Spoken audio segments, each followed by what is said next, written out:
Ya. Nos hemos quedado el otro día a mitad del tema de neuropatía. Nos faltaba simplemente ya el tratamiento. En el tratamiento vamos a solamente tratar de ver las cosas básicas de cómo se lo diagnostica y cómo se trata. ¿Cómo se diagnostica, en primer lugar, una neuropatía? Ese tema estábamos, ¿no ves? Sí. Sí.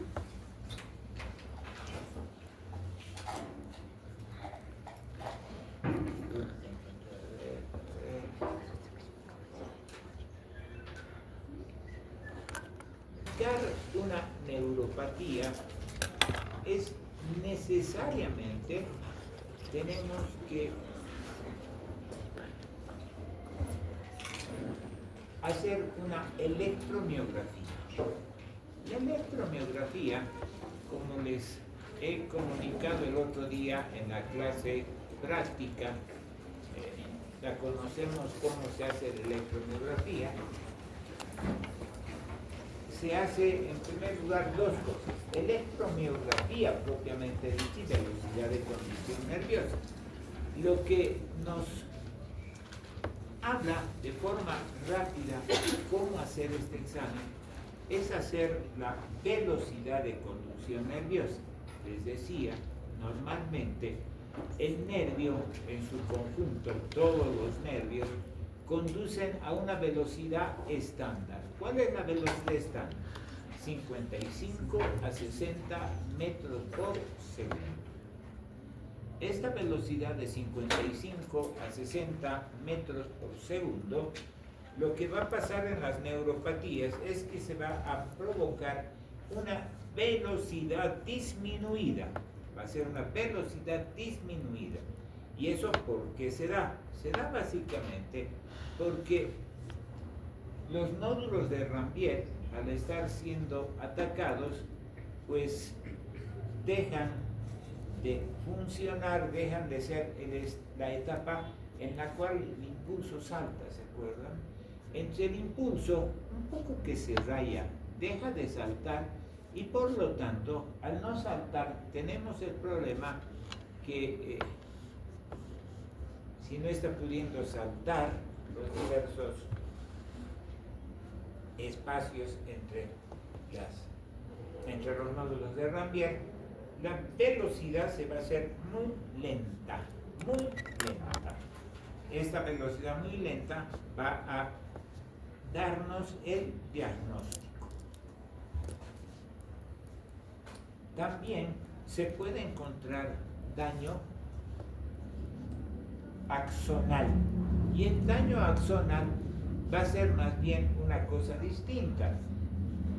Ustedes se acuerdan de la despolarización normal que tenemos, ya se despolariza. Esa despolarización se va a hacer de menor amplitud, entonces los potenciales van a ser bajitos, no van a tener la misma amplitud. Ahora bien, una vez que hemos hecho esto, diagnóstico clínico y electromiográfico, no tenemos que ir necesariamente al tratamiento.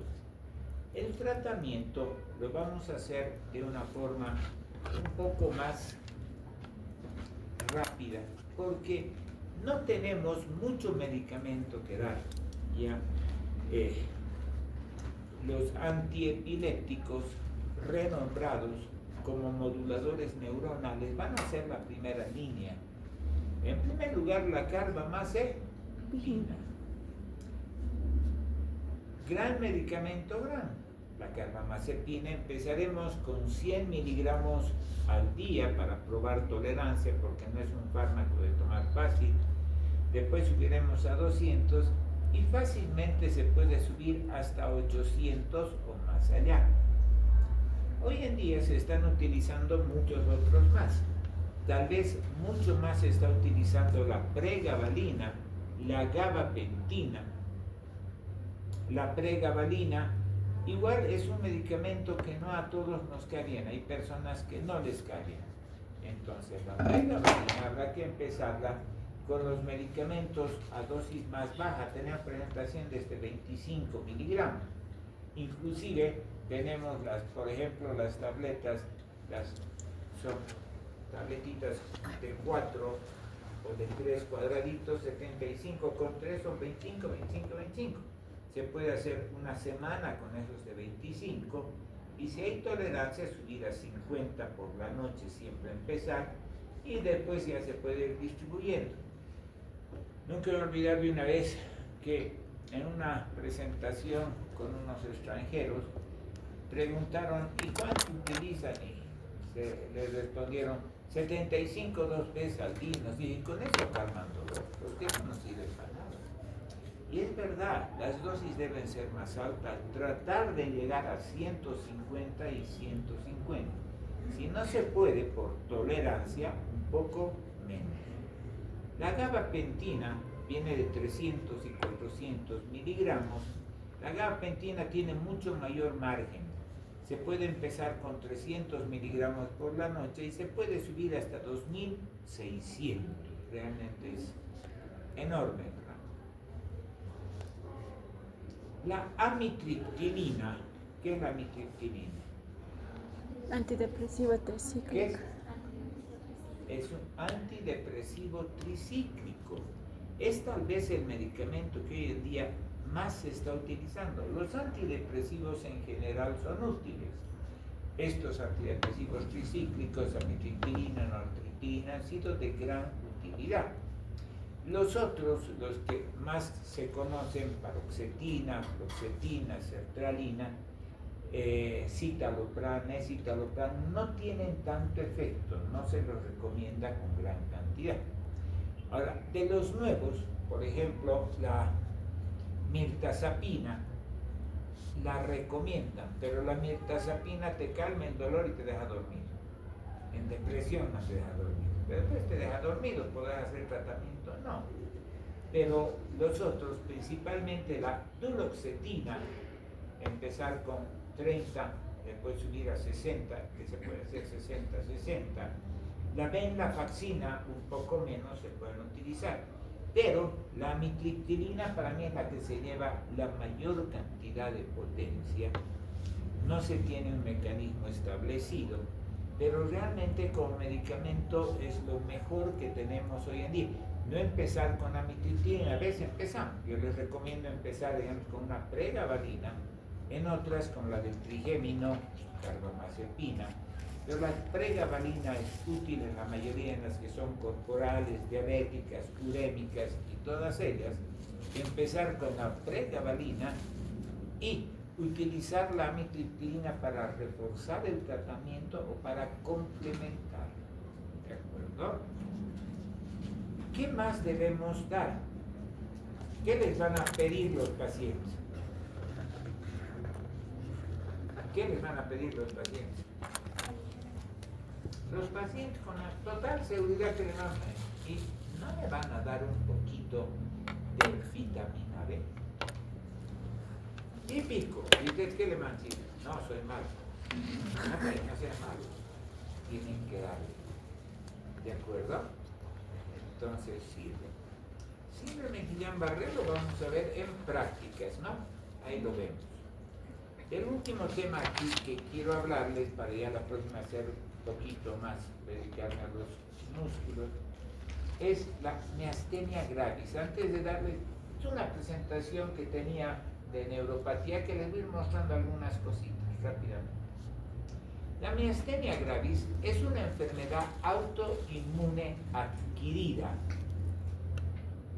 Es una enfermedad de la unión neuromuscular. Se caracteriza clínicamente por una fatiga muscular exagerada. Es un paciente que se cansa muy fácilmente. Cuando examinamos con un poco de ejercicio, y los lugares de preferencia son los oculares, los músculos oculares, el párpado se cae. La forma de examinar es hacerlo parpadear al paciente harto, Ahora ustedes tienen la ventaja de tener esta cámara, sacar una foto cuando el paciente llega, hacer parpadear y van a ver que el párpado se ha caído mucho más. ¿Ya?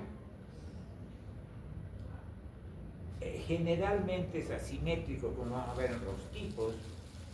Sobre todo afecta la musculatura extraocular, ptosis y estrabismos, los más frecuentes. Empeora durante el día y mejora con el reposo. Los cuadros, lamentablemente, hay variantes. ¿Ya? El tipo 1 es ocular puro. El tipo 2A es generalizado pero benigno. El tipo 2B es generalizado con alteración de la musculatura bulboespinal. Ahí están más fregados porque son otros músculos más de ilusión y más vainas. El tipo 3 es generalizado y muchas veces fulminante a corto plazo. Y el tipo 4 es generalizado y severa en forma crónica. La fisiopatología son la aparición de anticuerpos antirreceptores de acetilcolina. ¿De dónde vienen estos anticuerpos? Principalmente. Estos anticuerpos vienen principalmente de timo hiperplásico. Ustedes saben que todos tenemos el timo, ¿no? Lo hemos tenido, que se atrofia después del nacimiento, al poco tiempo. Y eso nos lleva a uno de los primeros exámenes que hay que hacer. Hay que hacer una radiografía o una tomografía de tórax para ver si existe timo hiperplásico. Incluso hay quienes dicen que de todas formas el timo es el culpable, que hay que operar igual, de cualquier forma. Aunque esté totalmente ya se achica, se vuelve prácticamente restos embrionarios, aunque sean esos restos eliminables. Hemos tenido un profesor en la facultad, mi profesor de semiología tenía esta enfermedad. Venía a las 8 de la mañana, se paraba al borde, nos empezaba a dar clases y era realmente espectacular verlo al doctor, porque empezaba a pasar clases y nos estaba hablando así. Y poco a poco, por lo que iba afectando la musculatura, poco a poco él iba subiendo la cabeza y terminaba la clase casi mirando al techo, porque así podía durar su voz toda la clase. Ya tiempo después lo operaron, el timo, y se curó totalmente. Es algo que hay que saber bien. El sistema correcto, la forma de hacer el diagnóstico, es el conseguir un medicamento que se llama tensilón, la prueba del tensilón. ¿Qué es el tensilón? El tensilón es cloruro de hidrofonio. Cloruro de hidrofonio, 10 miligramos. Se le pone al paciente esta inyección y a los 10 minutos está normal. Ahora, esto está bien para decir a un neurólogo. Ustedes le pueden utilizar el hacer ejercicio rápidamente, ver cómo baja, o la otra posibilidad que se puede hacer con bolsa de hielo, porque el hielo quema si lo aplicas mucho rato. Poner el hielo sobre el ojito, una bolsa de hielo sobre el ojito, durante unos 5 minutos, que enfríe muy bien. Le toman foto a cómo está, le ponen el hielo y van a ver que después el ojito se va a abrir más. Es una prueba más práctica que se puede hacer. En el tratamiento, como les he dicho, en el diagnóstico, además hay que hacer una electromiografía. En la electromiografía, en este caso hacemos electromiografía, se investiga el músculo. Y el músculo, cuando introducimos la aguja y pedimos que haga ejercicio, normalmente tenemos una actividad interferencial muy rápida. En el caso de estos, lo que pasa es que esta actividad interferencial se va haciendo cada vez más pequeña y más pequeña. La amplitud disminuye.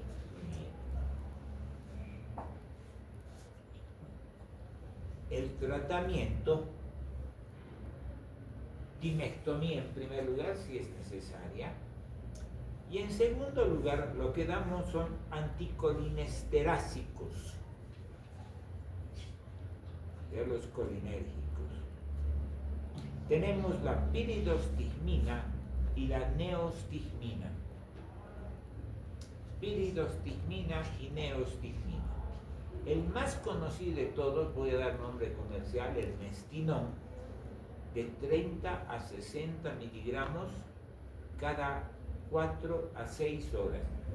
Por ejemplo, les doy el nombre comercial porque apareció otro hace unos 6 años atrás.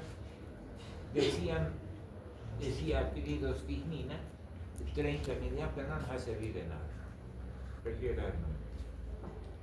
Cuando es generalizado, el soporte respiratorio es importante.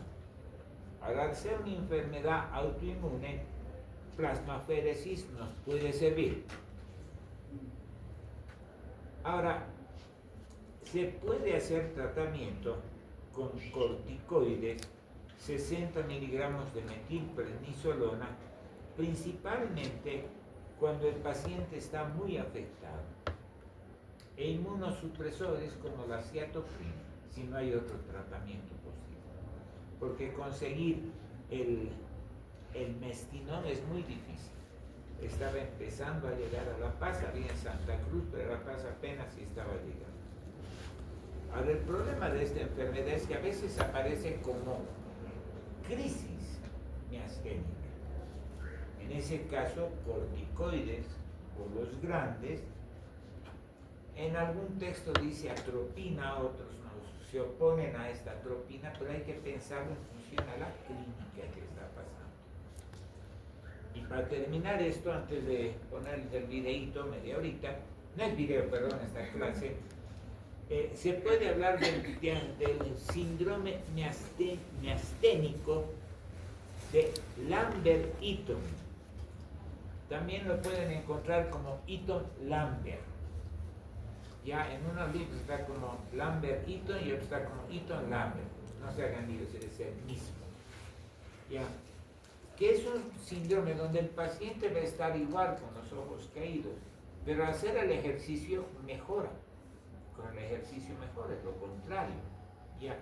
La electromiografía, cuando se le pincha, ese potencial va a ser bajito de inicio y poco a poco va a ir aumentando, es lo contrario. Pero la clínica inicial va a ser prácticamente lo mismo. Y el diagnóstico es clínico, electromiográfico, y el tratamiento es, les digo el tratamiento, generalmente, y hay que referirlo al especialista, pero les menciono, es el 3,4-diaminopiridina, DAP, diaminopiridina, DAP. 5 a 25 miligramos 3 a 4 veces por día. Vamos a apagar las luces de aquí adelante. Veremos estas cositas, por ahí encontramos algo más. ¿Ya? Hacia adelante. Perfecto. Lo vamos a esperar, aunque puede estar caminando. Tranquilo.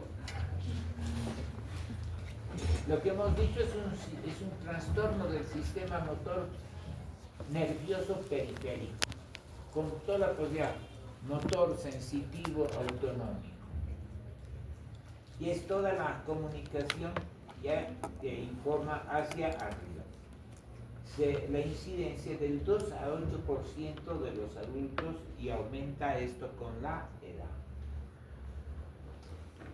Polineuropatía generalizada. Más que todo lo que quiero es que aquí están estos dibujito. Aquí tenemos una polineuropatía.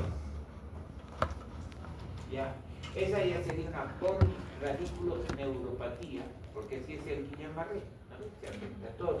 Esta como una polineuropatía, esta como una mononeuropatía múltiple, porque son diferentes lugares, ¿está? Y esta como una mononeuropatía, ¿ya? ¿Se entiende? ¿Qué más aquí? El problema es que aquí no se mira en la computadora esto. Ahí tenemos igual las diferencias, ya, una mononeuropatía múltiple y después polineuropatía. Igual la tercera es una mononeuropatía. Me interesa que más o menos tengamos una idea de qué es una polineuropatía, varios, mononeuropatía 1 y mononeuropatía puede ser, como decía, dos conceptos. Un nervio a dos alturas, o como está aquí, varios nervios en el cuerpo dispersos, totalmente dispersos. Y fíjense, la otra característica, los dibujitos están muy bien hechos, porque, por ejemplo, en la mononeuropatía múltiple, no está tomando todos los nervios de aquí, está tomando solamente una porción de los nervios, la otra porción no, igualmente en las manitos, ¿sí? En cambio, en la polineuropatía va a tomar todos y nos va a dar calcetín, media, se llama, guante, ya que puede ser guante corto o guante largo. Y esta es una polirradiculoneuropatía que se parece más a un Guillain-Barré que otra cosa. Pero algunas cositas más que nos pueden servir de aquí. Esto es lo mismo a los tipos de fibra, ya. Causas principales y factores de riesgo. Ahí tienen los principales problemas que vamos a tener: la diabetes, lesiones traumáticas, muy importante, infecciones, exposición a toxinas, pero también el alcoholismo, deficiencia, aquí me faltaba la uremia, por ejemplo. Ahí tenemos igual listado de las principales causas. Las etiologías, como ustedes verán, pueden ser muchísimas, totalmente múltiples. Ya.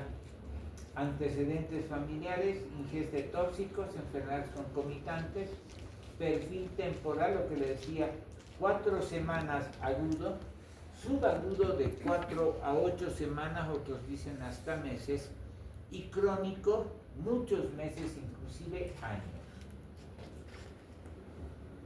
Todos los tipos de fibra.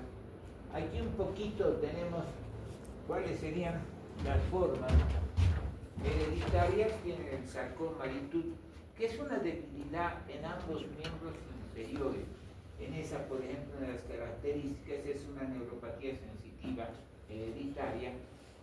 Se tiene en el miembro inferior una cosa que está en los libros de semiología, la famosa copa de champán, porque los músculos de la pierna se hipotrofian y más bien los del muslo se hipertrofian. Es una cosita delgadita con una cosa arriba. Esa sí va a ser una caminata en este paje terrible.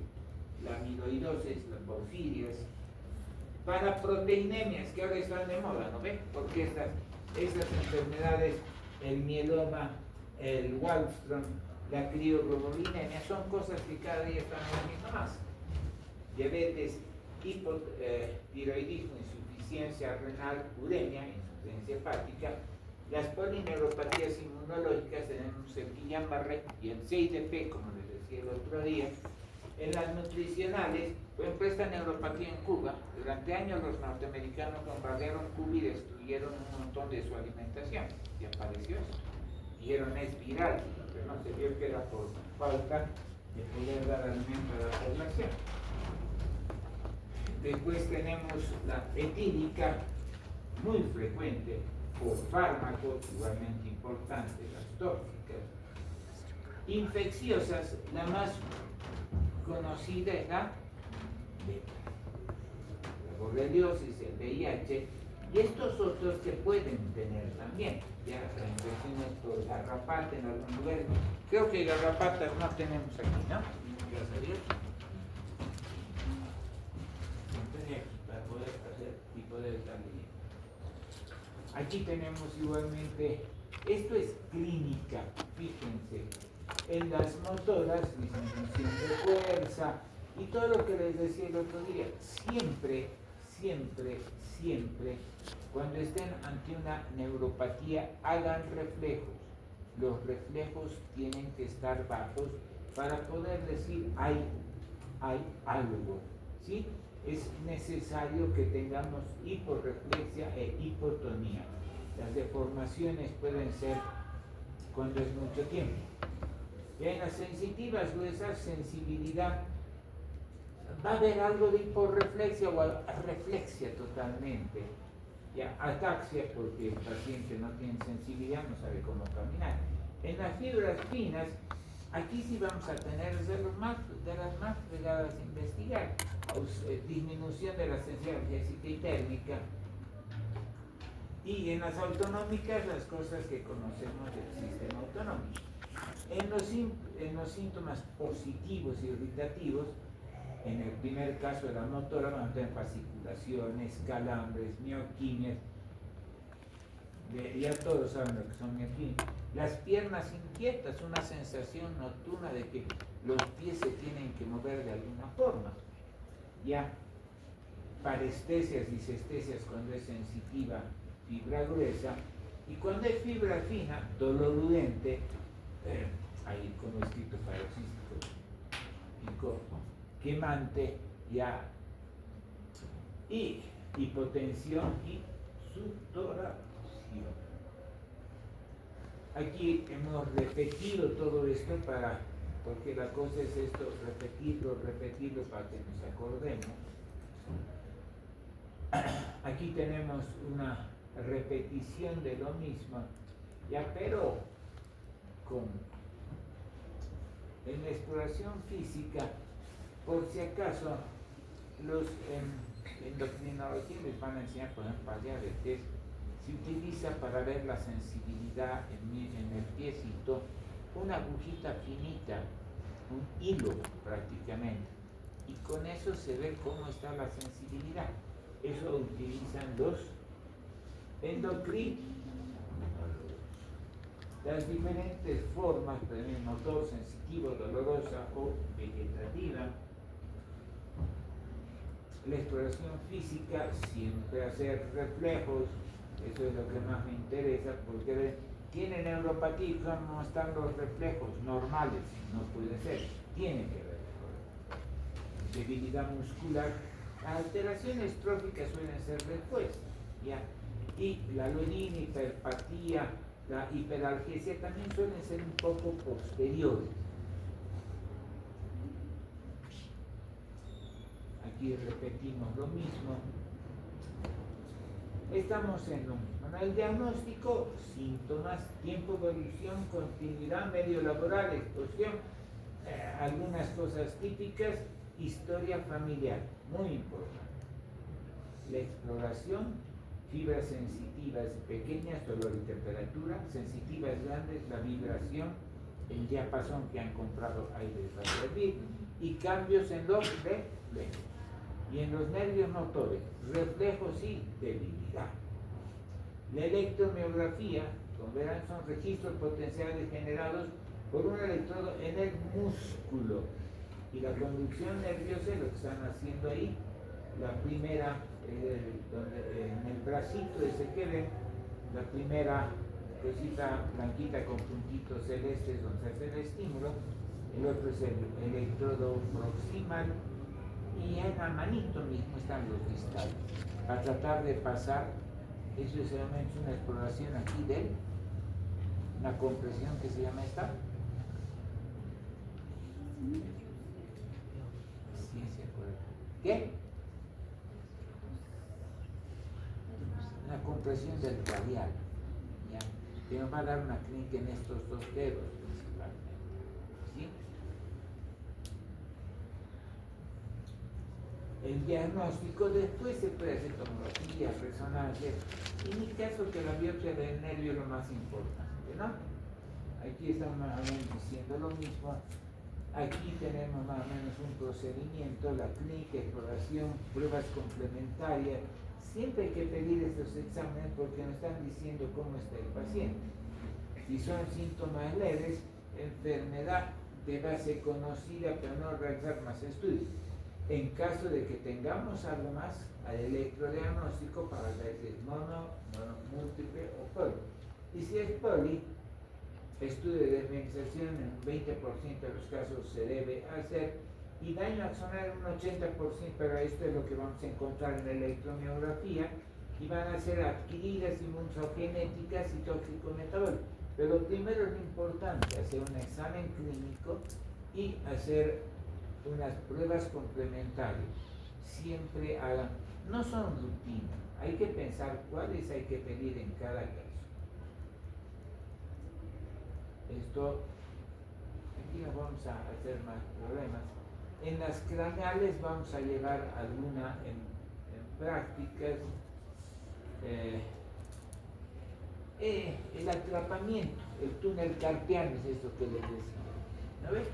Insidios o bloqueos focales de conducción. Y los infartos nerviosos, esos sí son raros. Ahora, ya de troncos va a ser mucho más complicada porque va a ser mucho más zona. Pero también puede ser una zona focal, como el herpes zóster, y ahí está, eso me estaba olvidando.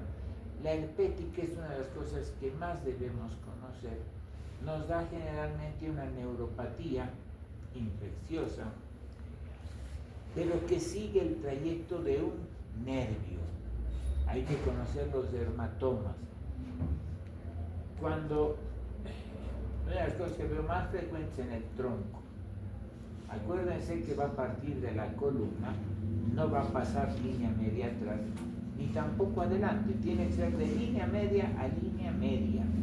Va a ser la erupción, y esta erupción va a dejar, al principio va a haber la erupción, eso se perderá en unas 2 semanas, pero después el dolor se suele quedar meses hasta años. Ahora, alguna vez hemos visto, y están descritas raras, que a veces puede haber el dolor simplemente en una raíz y no encontramos nada más, no encontramos lesión. Ya nos queda la duda de cuál es el origen. Sospechamos que es herpes. Por todos ustedes tienen herpes, ¿no? ¿Tienen herpes o no? ¿Tienen herpes? Cuerpo. ¿Tienen sí o no? ¿Tienen o no? Así me miran y ¿tienen o no? ¿Cómo es? ¿Tienes en tu cuerpo, doctora? ¿Tienes en tu cuerpo herpes? ¿Vos? No, que yo sé. ¿Ustedes? ¿Ustedes? ¿Vos, doctora? ¿No tienen herpes ustedes? Si alguien no tiene es por menso, ¿eh? Porque es la varicela. Y cuando da varicela, ¿qué hay que hacer? Cuando sean papás y en el colegio hay varicela, ¿qué hacen? Lo invitan al niñito que tiene varicela, ustedes a que se contagien. Voy a conseguir, creo que voy a traer con varicela para que les contagien el virus, ¿no? Así se pierden una semana por más tarde contra fregar. Señor. La diabética es de las que más ciega, porque provoca de todo en pares craneales, radiculopatías, mononeuropatías periféricas, atrofia, amiotrofia diabética, debilidad. La diabetes es de las más fregadas que puede haber. Las autonómicas, el corazón se ve afectado, por ejemplo, porque no solamente hay que tomar eso. Estaba una vez hablando con el doctor Rosa, me explicaba, también el corazón tiene un sistema nervioso, ¿no? Y ese sistema nervioso también se puede ver afectado. El sistema de conducción cardíaca.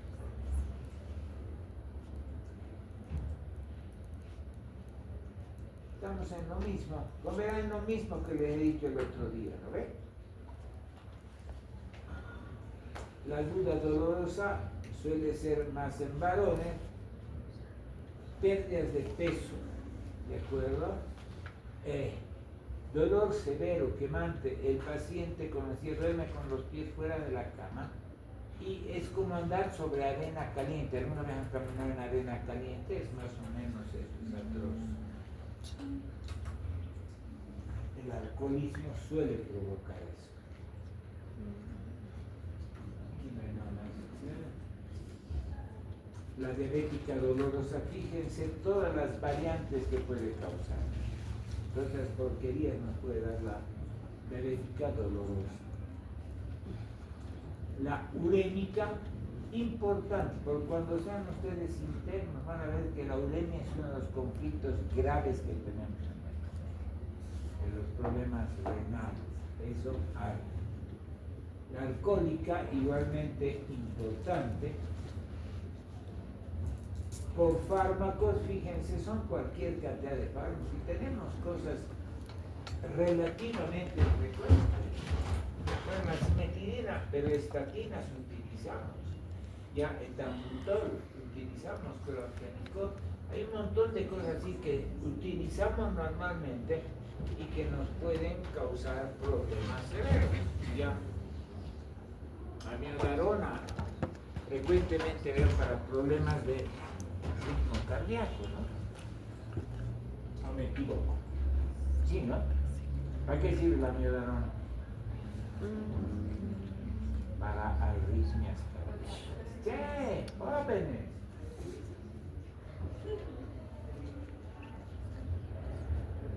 VIH es algo que nos está haciendo problema y medio. El laboratorio hay que ser un poco dadivoso. Cuando tengan un paciente, tienen una historia clínica, pero igual hay que tener un buen laboratorio para descartar ocurrencias. Aquí tenemos todo lo que se debe pedir y todo lo que se puede pedir, exagerando, pero hay que hacerlo. Los neurofisiológicos, ya hemos dicho, ya, desmielinizante, axonal y desmielinizante.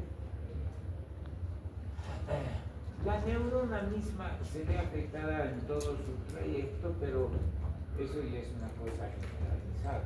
Ahora, por ejemplo, cuando es sensitiva, lo que les decía el otro día, he visto exámenes muy bonitos, en otros países no tienen, pero va a llegar, prontito van a llegar esas cosas. Tienen la capacidad de estar haciendo un estudio térmico, porque el paciente está con los pies o calientes o fríos. Se pone el aparato y ves qué zonas no tienen temperatura, qué raíces están. Y ahí hacen el estudio. A veces son electrodos ya con un complemento, porque el electrodo normalmente, para hacer una electromiografía, para electromiografía se mete un electrodo, pero para la velocidad de conducción nerviosa no metes electrodo. Y actualmente están utilizando unas agujitas finitas que pueden llegar a tocar casi el nervio. Entonces nos dan una información mucho más preciosa. Claro que tiene que ser gente con mucha experiencia, ¿no? Dedicarse a eso generalmente solo. ¿Ya? Lo importante, prevenir y detección temprana, lo mejor. Tratamientos sintomáticos, actuales y manejo, lo que les he dicho. Control etiológico es lo primero que hay que hacer. Medicamentos y trastornos complementarios, fisioterapia, dispositivos ortésicos y técnicas no farmacológicas del dolor. Sirven, son útiles. Evitar los tóxicos, cuidar las zonas afectadas, rehabilitar con fisioterapia y en general todo lo que se pueda. Como verán, están corticoides, toxina botulínica en otros casos, marcapasos, domperidona, también el estómago frecuentemente se ve afectado, ¿ya? Dolor neuropático, ahí tienen AMI, tiene los selectivos como la duloxetina, es muy buena, ya. La duloxetina muy buena, la mitriptilina por si acaso la empezamos con 12.5 y después subimos a 25, se puede subir hasta 75 por día. Entre los antiepilépticos, garba, prega y gabapentina básicamente. No les dije hace un momento esto del tramadol, para mí muy importante, ya. El tramadol te puede calmar el dolor inmediatamente, pero en caso de neuropatías hay que esperar un tiempo para ver un efecto realmente bueno. Opioides, léanlos, que no los van a utilizar.